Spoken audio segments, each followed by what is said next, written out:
Don't have an alternative. I'll tell you what, George, and look, I'm running because he's unfit. Somebody needs to step up, and there needs to be an alternative. The country is sick of this guy's tantrum. He's a child. Again, the litany, he lies every time he opens his mouth. Look at what's happened this week. The president of the United States is tweeting us into a recession. I can tell you, George, that most of my former colleagues up on the Hill, they agree privately with everything I'm saying. But then how do you explain why they stand behind him so strong? Because they're scared to death.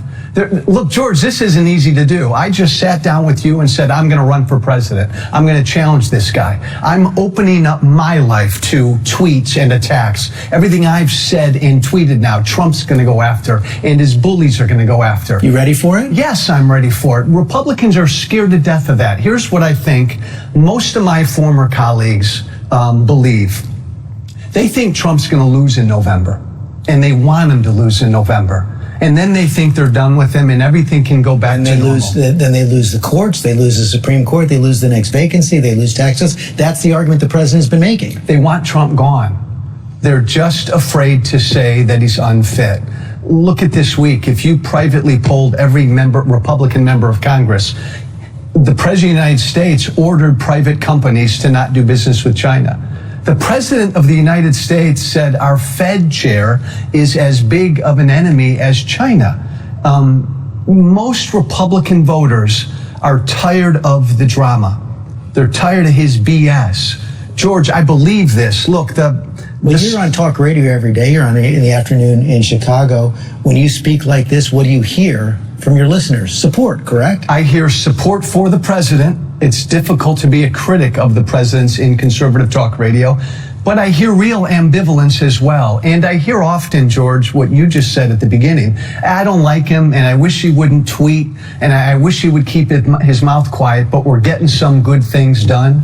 But really, what are we getting done? And when I point out to those people who listen to me on conservative talk radio that we haven't built 1 foot of a wall, that this president who said, I'm going to eliminate the debt in 8 years, has increased the debt at a faster clip than Obama. But George, this is not about issues. I would not be even thinking about primarying this president if I was upset with his position on the debt or the deficit. There actually is another challenger to President Trump, as you know from inside the party, William Weld, and he had a tweet this week where he said this. He said, Donald Trump is a clear and present danger to our country, to the globe, and to himself. And this is what got everybody's attention. Hashtag America deserves better. Hashtag 25th Amendment. You talk about the president being unfit. Should the 25th Amendment be invoked? It should be looked at.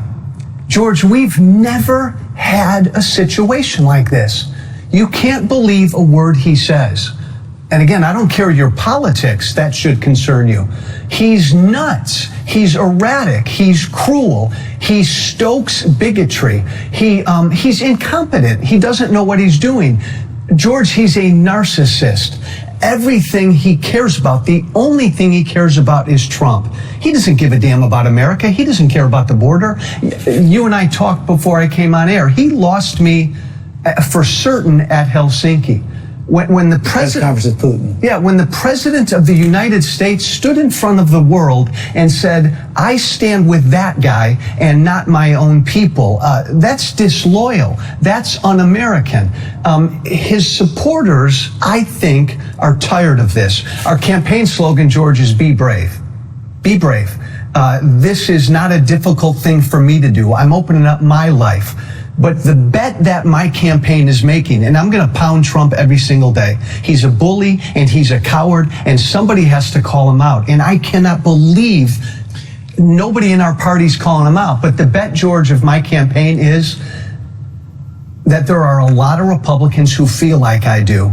They're afraid to come forward. You said you want to make the case against the president. The question is, are you the best messenger? You said you want to make a moral case against the president. Here's what the Washington Examiner, conservative newspaper, said in response to your potential candidacy this week. There's the matter of his history of being Trumpier than Trump. He's made a living on peddling the same sort of demagoguery, conspiracy mongering, and right-wing bomb throwing for which he now condemns the president. Your response? I helped create Trump. And George, that's not an easy thing to say. Look, we were divided before Trump. I went to Washington 8 years ago. The part of the Tea Party class wanted to shake Washington up. I got involved in the battles, and there were plenty of times where I went beyond the policy and the idea differences, and I got personal and I got hateful. I said some ugly things about President Obama that I regret. And it's difficult, but I think that helped create Trump. And I feel responsible for that. You did provide aid and comfort for the kinds of things he was saying. You mentioned Obama. You called President Obama Muslim, an enemy, a traitor, and you often spoke out on racial themes. I want to show a couple of tweets that you had right there. Number one, we lowered the bar for Obama. He was held to a lower standard because he was black. That was just in 2017. And then a few months after that, not just President Obama, Senator Kamala Harris said something really dumb. Meh. If you're black and a woman, you can say dumb things. Lowered the bar. That is kind of textbook racism and sexism. Well, again, the beauty of what President Trump has done is, George, he's made me reflect on some of the things I've said in the past. I had strong policy disagreements with Barack Obama, and too often I let those policy disagreements get personal. Did you really believe he's a Muslim? God, no, and I've apologized for that. And that's not an easy thing to do, not at all. But think about the contrast, George. Again, I'm burying my soul with you right now on national TV. We have a guy in the White House who's never apologized for anything he's done or said. I think it's a weakness not to apologize. I helped create Trump. There's no doubt about that. The personal, ugly politics. I regret that, and I'm sorry for that. And now we've got a guy in the White House, George. That's all he does. Understand, I walk around with this piece of paper every day, George. It's got all of Trump's lies on one side, mostly updated, and then everything that he does that's wrong. I feel responsible for this, but I'm a conservative, and I think there's a decent chance to present to Republican voters a conservative. What is the conservative case? Set aside the personal differences you have with President Trump. What is the conservative case for why President Trump should be replaced? He's incompetent. He has no freaking clue what he's doing. He said he was going to build a wall, George. We haven't built a foot of the wall. He said Mexico was going to pay for it. We haven't. He told us trade wars were easy. Tell that to American farmers right now. Tell that to American consumers. President Trump said, I will eliminate the debt in 8 years. He's increased it faster than Barack Obama did. With the help of a Republican Senate. Exactly. A Republican House. Republicans and Democrats, neither one give a damn about the debt and the deficits, but this is on Trump. He said, I'll eliminate the debt. He hasn't governed as a conservative. He's not competent. He doesn't know what he's doing. But, George, the bigger case is this. He's not capable of being decent. He's cruel. He's bigoted. And he's a narcissist. Everything is about him. So when you talk to your listeners on radio and you talk in these personal terms about President Trump, do they excuse it? Do they argue with you? Do they say it doesn't matter? They say, but Joe, the Democrats are socialist. I don't like him. I don't like what he says. I don't like what he does, but the Democrats are socialist. And I don't think that's good enough. I'm not doing this to save the Republican Party. I'm doing this, George, because I think the country can survive Trump's 4-year tantrum.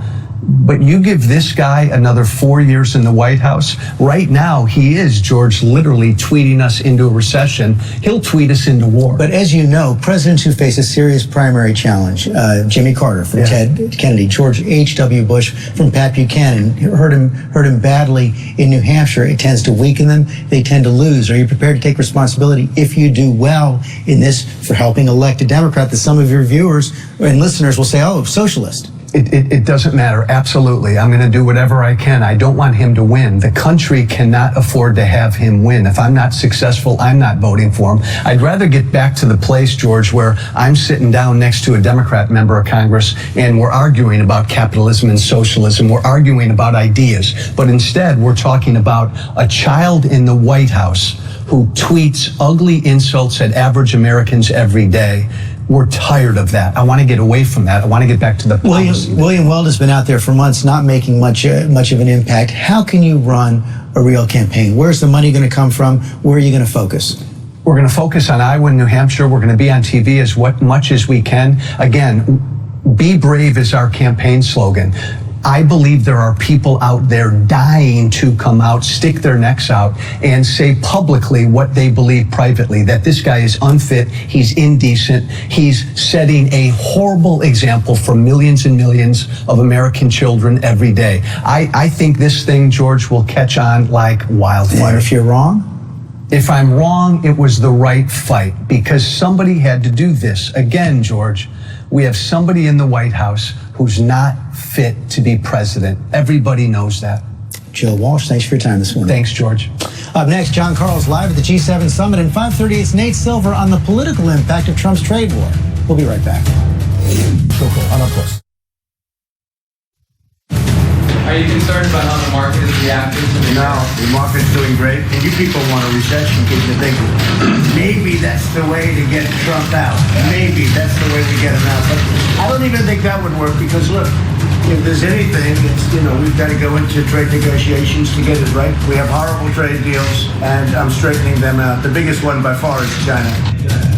So will Trump's trade war hurt him politically, maybe cause a recession? We're going to get into that with Nate Silver in just a minute. But right now, I want to go live to Biarritz, where the president is this morning for the G7 Summit. Our chief White House correspondent, John Carl. President making a lot of news this morning. John, some news here as well. We just heard Joe Walsh saying he's going to challenge the president. Any reaction yet from the White House?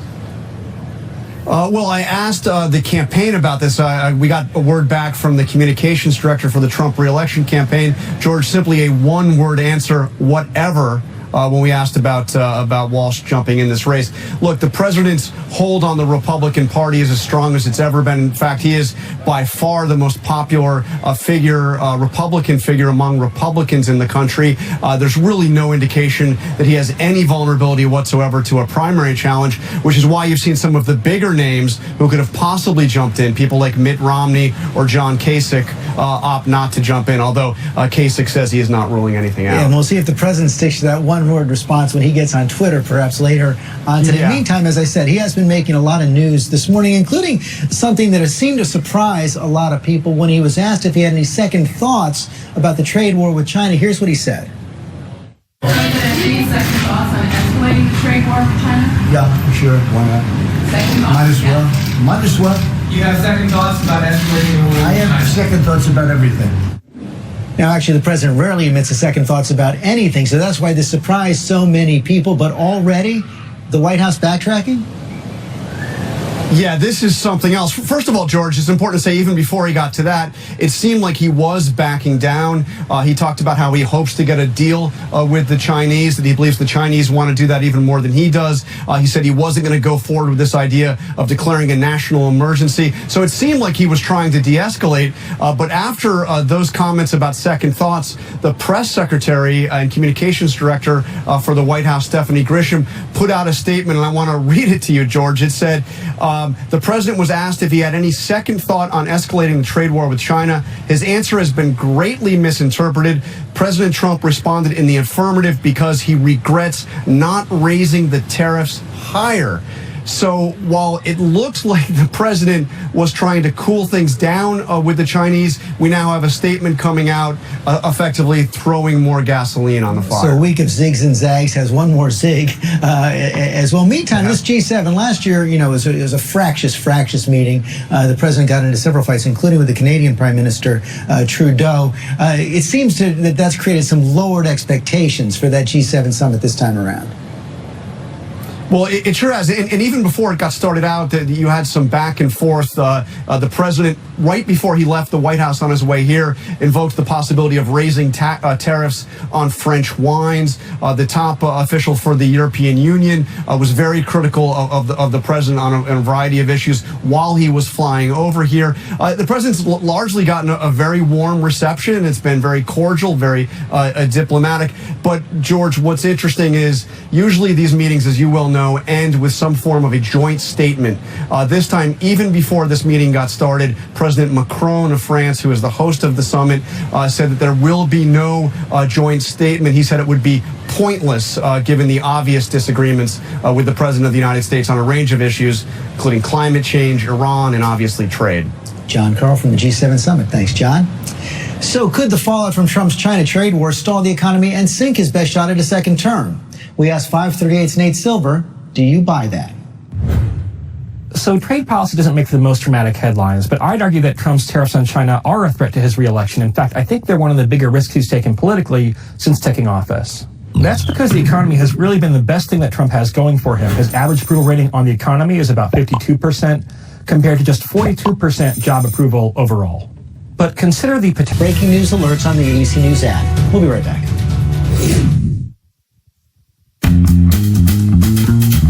Paper. Thank you very much for joining us today. If you'd all turn to page 1, we can get started. Showcases the best ideas and motivates decisions. We reported a net revenue of $100 million. Well, how does that sound? We're in. When making a big impression matters, use paper. Paper and packaging. A life unfolds. Imagine Mega Red Omega-3 power for your whole body. Now with an antioxidant blend for great sleep, refreshed skin, and less stress. One soft gel, 7 benefits. New refresh. Power your day with Mega Red. If you don't know your numbers, Somehow we'd be interested, but we'll talk to them a little bit. It's not number 1 on the burner, I can tell you that. I thought that the Prime Minister's statement that it was absurd, it was an absurd idea, was nasty. I'm also very, very concerned with the Second Amendment. We have very strong background checks right now. I have an appetite for background checks. We're going to be doing background checks. Yeah, we're looking at various tax reductions. I'm not looking at a tax cut now. We don't need it. We have a strong economy. One thing I have to do is economically take on China, because China has been ripping us off for many years. Somebody had to do it. I am the chosen one. You know exactly what I meant. It was sarcasm. It was joking. We were all smiling.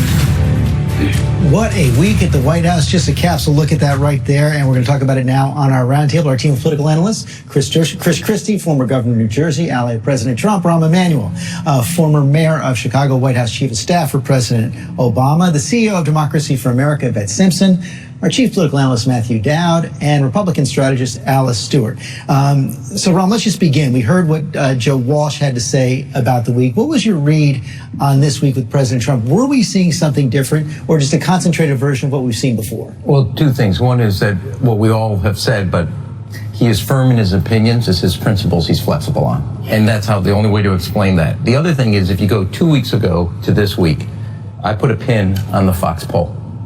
It totally changed him. Now It showed Biden. Yes, Sanders, because it showed 2 things. One is the president is the emperor without clothes, how vulnerable he is. The second thing is that office creates pressure on everybody. And I've seen 2 different presidents react on that pressure. This pressure has finally cracked him. Is he feeling the pressure, Chris?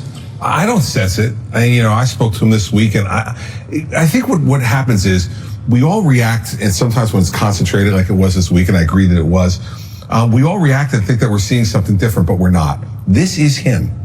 This is who he is. I've known him for 18 years. This is who he always has been. And I understand that the office does put an enormous amount of pressure on you, and I think you're right about that. But this guy is going to be who he is, and he's going to be that way for as long as he's in the White House. So I see this week, and I can't imagine how many times, can't count since I've been here, how many times we've had a conversation where we said, like, oh, this week, unbelievable. You kidding? This is a turning point. This is a flexion point. I just don't believe it is. I think this is who he is, and I think the American people are used to it. This week takes the cake. It was full of ups and downs and lots of crazy. And it's scary for the American people to see that in a concentrated fashion and know that this is the guy who's in charge, right? And that's what we have to remember. This guy is the one that makes decisions. This is the guy who decides whether we go to war or not, whether we have a trade war or not, whether we go forward with policy or not. And it's really important for people to take a beat in this moment and really see this is the leader of the free world, unadulterated, unsupervised, and this is the guy that we put in charge. It is a very scary thing. Yeah, I agree with Chris, is that this is just a more magnified version of the president that we've seen, not just for the 2.5 years he's been in office, but basically for the 4 years that he's been running in the course of this. The president ended the campaign in 2016, the most disliked candidate to ever win the presidency. The president starts the office with the highest disapproval rating of anybody in office. He's now at the current point where he's the most historically disapproved of president that we've ever had. The problem for the president is the president, I think, has understood in the last 10 days that if this race is a choice, he's got a chance to win. But if the economy does anything at all, it doesn't need to be in a recession. If it turns without the strength of growth that it's had over the course of the last 3 years and turns at all, it's not going to be a choice. It won't matter who the Democrats nominate. If the economy turns, it will be a complete referendum on him, and that scares the president. Yet that doesn't seem to stop him from escalating the trade war. No, it doesn't. And look, this is no doubt chaos, but it is his chaos, and that is how he thrives, and that is how he operates. We've gone this week from Greenland to nasty leaders to Scaramucci to Jesus Trump superstar, and that is how he has always led. But the reality is, and the governor's true, the American people are looking at, how does this affect me personally? How is the economy? How is my paycheck? They don't watch Twitter all day long. They're not watching news 24/7. They're looking at how the news affects them personally. If the trade deal with China goes south, which it potentially could, then that will be a big difference. But he is used to chaos. That's how he operates. And the American people don't look at the day-to-day, tweet-to-tweet moments of this administration, and they look at how it affects them. But here's the case. He has a political strategy for 3 years built on digging into the red bucket. And he's now realized that it's also affecting the purple bucket, and the blue bucket is where it is. And he has come to terms and has seen it, and I really believe that Fox poll snapped something in him. He realizes the strategy he's had for 3 years is turning the terrain of this election against him, and that is why he consistently is dropping, but he keeps trying to dig. How do you explain background checks, two different positions, less than 24 hours? How do you explain the position as it relates to both a recession preparing, the economy is the strongest? The fact is, it's the pressure of not just the office, the pressure of the campaign, where he realizes where he's standing and the strategy doesn't hold up anymore. Rob, you know this because you worked in 2 White Houses. Part of what is happening here is that there's division inside the White House. Okay, and so there's people out there, like on the payroll tax cut, that wasn't his idea, and I know it wasn't his idea. That was leaked by somebody in the White House who wanted that. To box him in. Well, listen, and that happens in every White House. In every White House, you have people who are doing that. So what the president does is then he reacts to that and jerks back the other way. Instead of ignoring what a staffer might leak and saying, I am who I am, the economy's great, forget it. He plays it. But how about just a couple of weeks ago, you were here and we were talking about background checks. You thought at the time that he meant it on background checks. I got to tell you, I don't know what to think by the end of this week on where he is. I think he still does mean it. My view is I think he still does mean it on background checks. I think what he did not anticipate, and you could fault him for this, but I don't think he anticipated that the people in Congress... Yeah, the people in Congress would give him as hard a time about background checks as they are, and I think he's now trying to maneuver his way to a place where he can get something done. I believe, from speaking to him, that he believes that expanding background checks makes sense. He's now got to figure out, and this is what happens a little bit when you have someone who's still not used to the legislative negotiation process. When you don't have any experience at it, you go out and say something, and he expects people are going to follow him when they the guy that wrote The Art of the Deal is not used to negotiations. Well, and that's the thing. They're very different negotiations. This is a far cry from the stable genius, the drain the swamp, the I'm in control president that he ran on. He sounds like someone that when he has a conversation with the NRA, all of a sudden now I'm not so sure. Oh, I'm for background checks. Now I'm not. Wait a minute. Oh, the economy is strong. Well, maybe it's not. Maybe we're about to be in a recession. Oh, trade war with China. Just kidding. We might tax French wine. Oh, let's go buy Greenland. This sounds crazy. And so I think if he's trying to run the same campaign that he was running before, where he shows himself not a political person, not influenced by politics, someone who is strong and capable,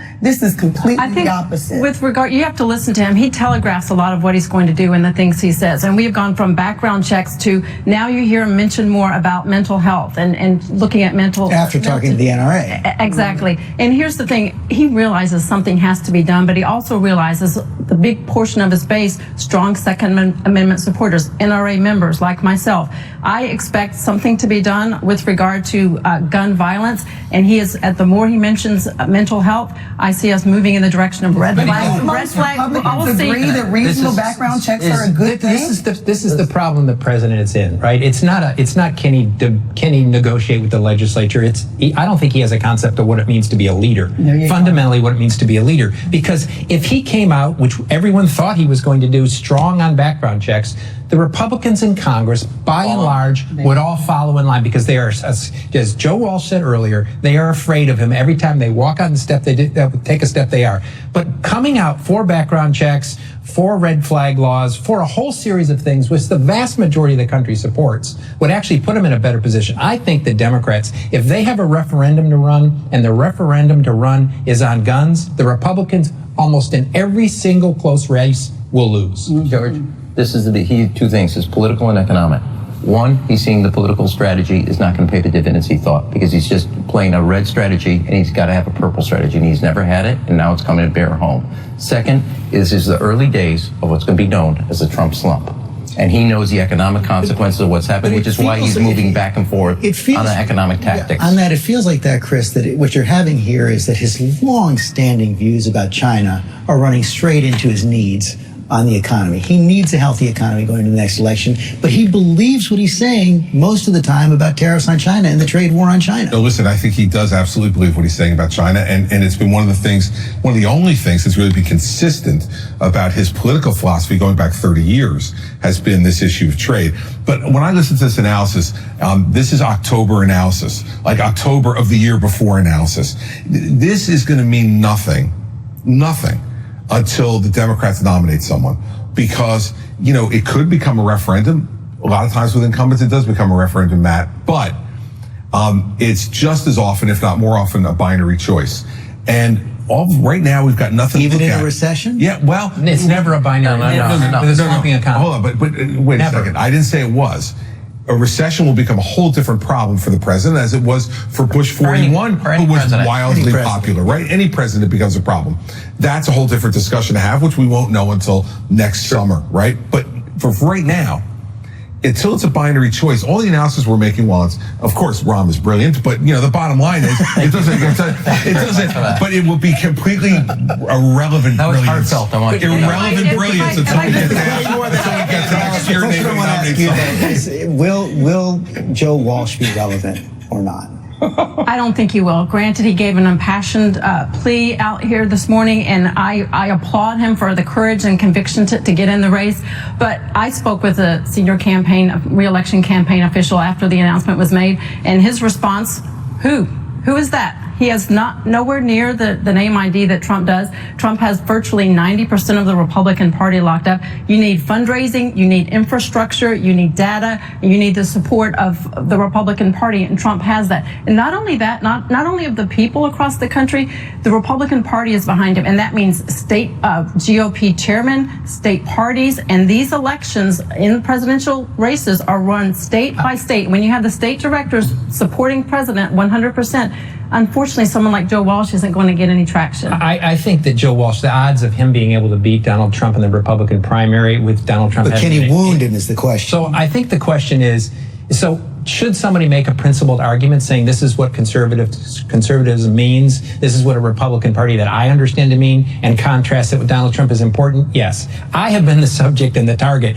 of things Joe Walsh has said over the course of the last 2 or 3 years. I think the most authentic thing he did today was basically taking some responsibility for the creation of Donald Trump and the devolution of rhetoric in this country and how uncivil it's become. Joe Walsh took responsibility for that. I do think Joe Walsh's argument, just like William Weld's argument, gives an opening for people that are soft Republicans or Republican-leaning independents to nod their head and say, see, that's why I don't want to vote for this guy, because here's a Republican making an argument. Yeah, but who are they going to vote for? Yeah, but who are they going to vote for? But it's the general election. That's what I'm talking about. In a general election, who are they going to vote for? If the Democrats continue to ignore your advice and listen to your advice and go all the way to the left, those soft Republicans are going to go, yeah, but no thanks. How did that get in here first? No, Governor. You need to be in your own camp today. You need to stay away from us. You got enough problems. It's okay. I will tell you, I think it's August. We're good. And I love it. I love it. This week. That I definitely don't believe. How you like them apples? It's only August. And so this is a crack in the dam. Who knows that Joe Walsh is the last one? There may be others now that he's stepped out, and the Republican side who might step up too. And here's what's you got. Who needs money? You got two events. You got two events that happened that's really relevant to this. There is what Joe Walsh represents is an awakening of some element of true conservatives, because you have a president who's now talking about state control of the economy. Then back up, Business Roundtable. They make a statement this week about their principles that are not about just shareholder, but are about something bigger, about climate change, about the responsibility we have. And there is a seismic shift going on in coalition politics. You have a Republican president who's talking about state control of the economy and the private sector, and you have businesses talking about their responsibility to workers. Something is big missing, something is big changing in politics right now. One of the questions is going to be, can the Democrats exploit that or not? And this week we saw we can answer that quickly. We saw the first ad from Joe Biden in Iowa. Let's take a look.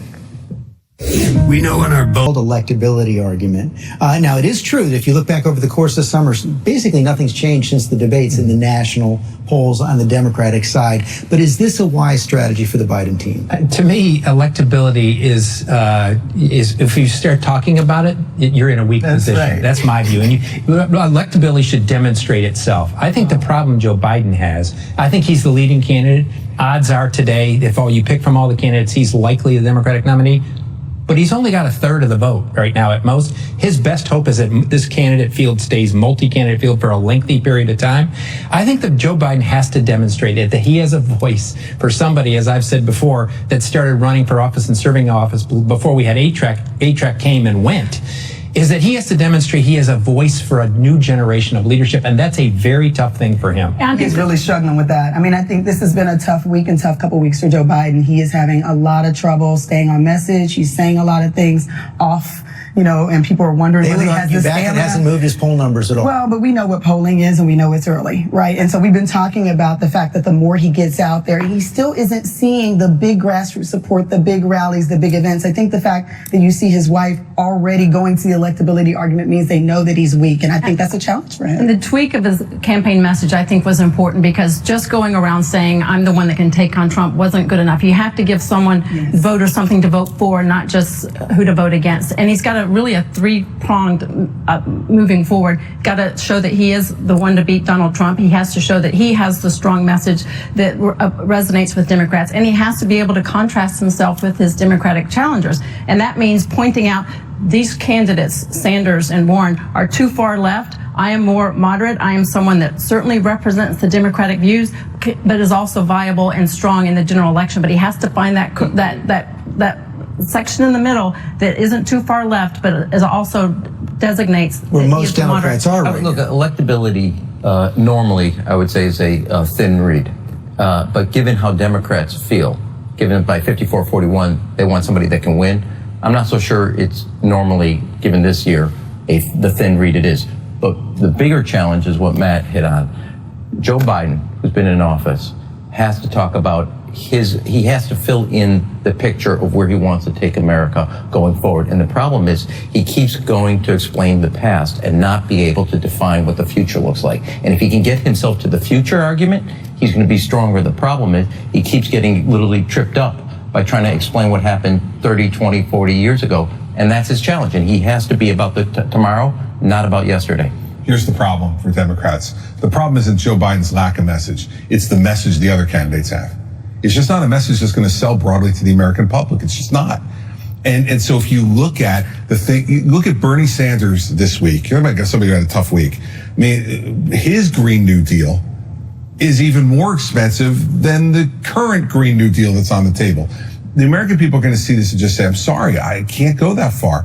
We don't feel that threatened to go that far. So Joe Biden's problem is what Joe Biden is, I think, smartly doing right now is not extending himself to respond to all that kind of stuff. Because if he does, he can only move left. He's got to stay where he is, play his game and let the others burn out. But he doesn't have answers. And in a week where the Amazon is on fire and people are really worried about climate, where people are still worried about healthcare, where people are still worried about education, immigration at a height right now, if he's not prepared to bring forward answers, people will look to other alternatives. And most Americans, as I have said many times on this program, agree with the positioning of Bernie Sanders and Warren on healthcare and on climate. You make a good point about the Amazon, but Bram, let me take this question to you. The Bernie Sanders fund, I think, is $16 trillion. We may be heading into recession if you look at the programs, whether Warren or Sanders, whoever has on college debt, on housing, on Medicare for all. You're talking about tax increases potentially in the face of a looming recession. Is that something Democrats can do? Well, I mean, the big challenge for Bernie Sanders is you literally, I mean, $16 trillion. I mean, you can see the cash register ad. It's not hard. And there's like an hour and a half left in the debate here. I mean, that is a big hit. And second of all, I would just say that the point is you can have a responsible climate change plan. You can have a responsible healthcare plan that deals with cost and coverage and all those issues. I do think the challenge here by Bernie Sanders and some of the issues in an economic downturn is, do you have a plan for getting the economy working for all people? You could have had that 10 years ago. I mean, when you think about where we are now with the environment, people need extreme aggressive action on it. When you think about where people are on healthcare and the fact that people are literally dying for lack of insulin, we're in an extreme situation and people are looking for bold ideas I don't see the problem the Republicans are going to have that Donald Trump's going to have. First of all, he's more unpopular than any of the worst policies the Democrats are offering. He's more unpopular than any of the ones they say are bad. Donald Trump's more unpopular. Worse. The Republicans can't make a debt argument, can't make a run up the debt. I mean, the debt's been doubled in the course of the last 4 years. I think the problem the Republicans have in this is Donald Trump is a huge weight. Now, the Democrats, it's going to be a binary choice unless the economy turns. That is going to have to be the last word for today. Thank you all very much. Up next, a new mission for Cindy McCain. We'll be right back.